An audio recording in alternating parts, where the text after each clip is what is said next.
When the facts bend reality, this is beyond plausible.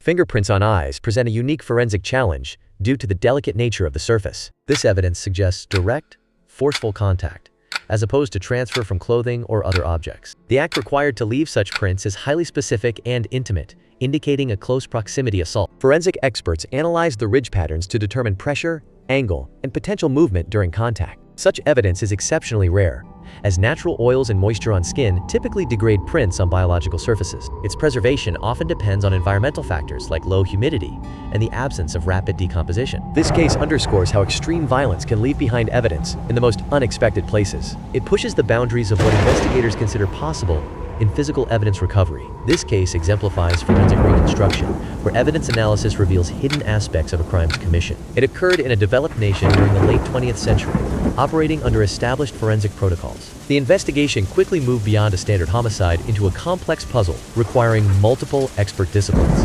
Forensic experts and behavioral analysts were forced to collaborate to reconstruct a precise timeline of events. Their challenge was compounded by the nature of the most critical piece of evidence discovered. This clue was found on an extremely delicate surface, requiring specialized techniques for preservation and analysis. Such evidence types are notoriously difficult to work with, but can yield highly specific information about the perpetrator's actions. The case demonstrates how forensic science must adapt when the primary evidence is both crucial and exceptionally vulnerable. The central, undisputed fact in this case is that latent fingerprints were successfully developed and lifted from the corneas of the deceased. This is a rare but documented forensic possibility, requiring very specific conditions to occur. The primary requirement is moisture, which can preserve the delicate ridge patterns of a fingerprint on the smooth ocular surface. Equally critical is a lack of disturbance to the surface after contact. In forensic science, this phenomenon falls under the study of unusual or challenging surfaces for fingerprint recovery. Comparable rare surfaces might include certain fabrics, decomposed materials, or other biological tissues under precise environmental conditions. The successful development here indicates those specific conditions,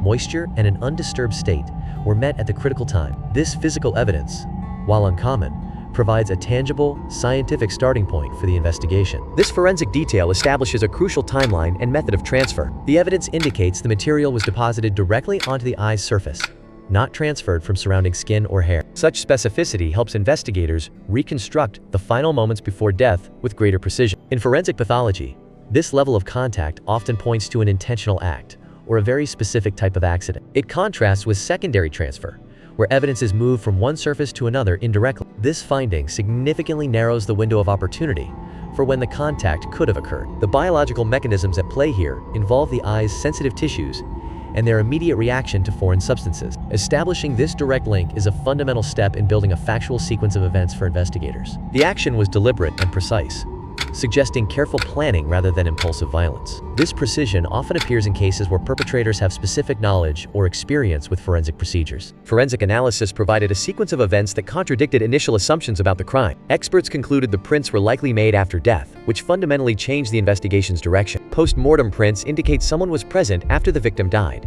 raising questions about the timeline. This finding suggests the scene may have been staged or altered to mislead investigators. Such forensic contradictions are common in cases where wealth or inheritance creates motives for deception. The combination of deliberate action and post-mortem evidence points toward calculated criminal behavior rather than random violence. The physiological reasons are key.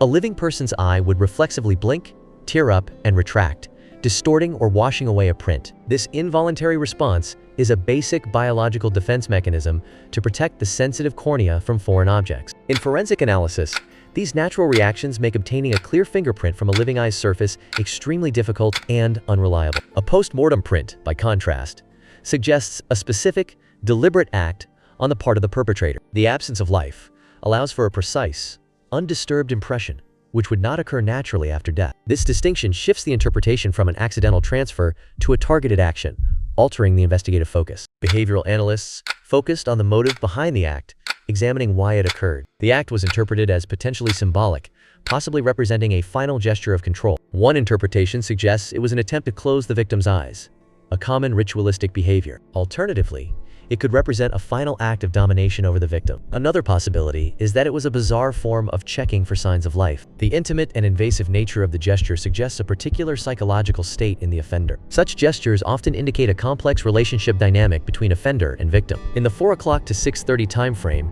Analysts emphasize what we do not know about the case. The dramatic evidence often overshadows significant limitations and misconceptions in the investigation. This highlights the challenge of separating compelling details from verifiable facts in complex cases. The forensic evidence, while compelling, leaves critical gaps in the timeline. Biological markers can indicate post-mortem contact, but they cannot reconstruct the exact sequence of actions. This limitation means the perpetrator's final movements remain partially speculative. Contrary to popular media portrayals, this type of evidence is not commonly obtained. It is often misrepresented as a routine or easily accessible forensic tool. In reality, such findings are exceptional and require specific, uncommon conditions to be present. In forensic science, the preservation of a fingerprint requires highly specific conditions to remain viable for collection. Environmental factors like humidity, temperature, and exposure to elements can degrade biological evidence over time. The handling of evidence after discovery is equally critical.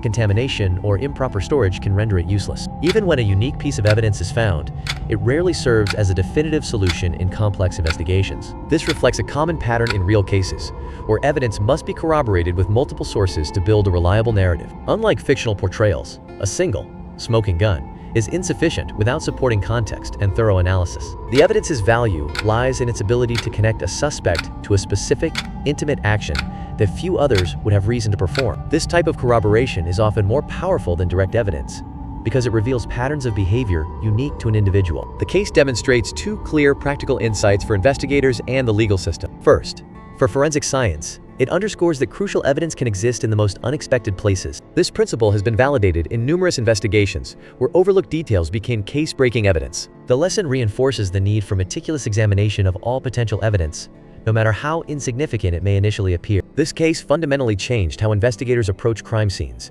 emphasizing the need to examine every detail methodically. It demonstrated that physical contact evidence can be found in unexpected places, pushing the boundaries of forensic search patterns. The perpetrator's specific, abnormal action at the scene became a crucial piece of evidence for understanding criminal psychology. Such offender behavior often reveals more about the criminal's state of mind than the primary crime itself. It provides investigators with critical insights into the perpetrator's relationship to the victim and their emotional state during the crime. This type of evidence can indicate ritualistic behavior patterns that might appear in other criminal contexts. Forensic experts compare such specific actions to behavioral signatures that help link crimes or understand criminal progression. The meticulous documentation of these details has become standard procedure in major investigations worldwide. In forensic investigation, the how and why of evidence placement can be as crucial as the evidence itself. This principle applies to financial investigations as well, where the movement and placement of assets often reveals intent. The how refers to the physical mechanisms, how money was transferred, how documents were created,